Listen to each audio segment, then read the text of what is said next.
এখন আমরা যাচ্ছি দক্ষিণেশ্বর ঘাটে, যে ঘাটে শ্রীরামকৃষ্ণ এবং স্বামী বিবেকানন্দ স্নান করতেন এবং সমস্ত মানে তারা ধ্যান করতেন।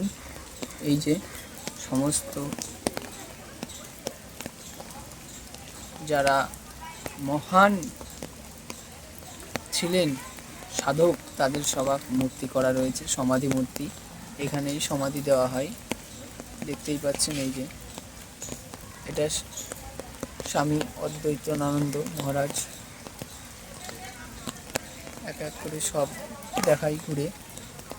স্বামী তুরায় আনন্দ মহারাজ,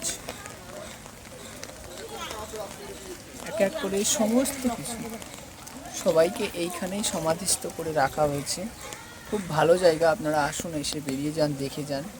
হ্যাঁ, দক্ষিণেশ্বর ধাম মায়ের মন্দির, খুব সুন্দর একটা জায়গা। যারা আসতে চাইছেন আসতে পারেন।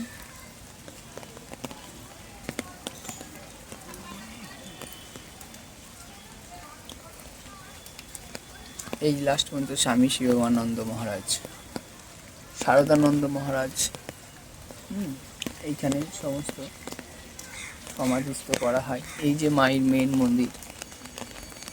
আমরা আস্তে আস্তে গুটি গুটি পায়ে এগিয়ে যাব মায়ের মন্দিরের দিকে। তার আগে ঘাটটা দর্শন করব। ঘাট দর্শন করার পর তবেই যাব মন্দিরে।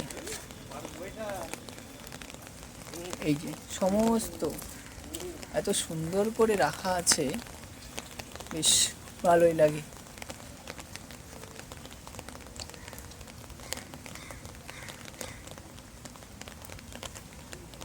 আমি যেটা খুঁজছি সেটা হলো স্বামী বিবেকানন্দ মহারাজের সমাধিটা কোথায় আছে। এখানেও কোথাও, তবে খুঁজতে হবে।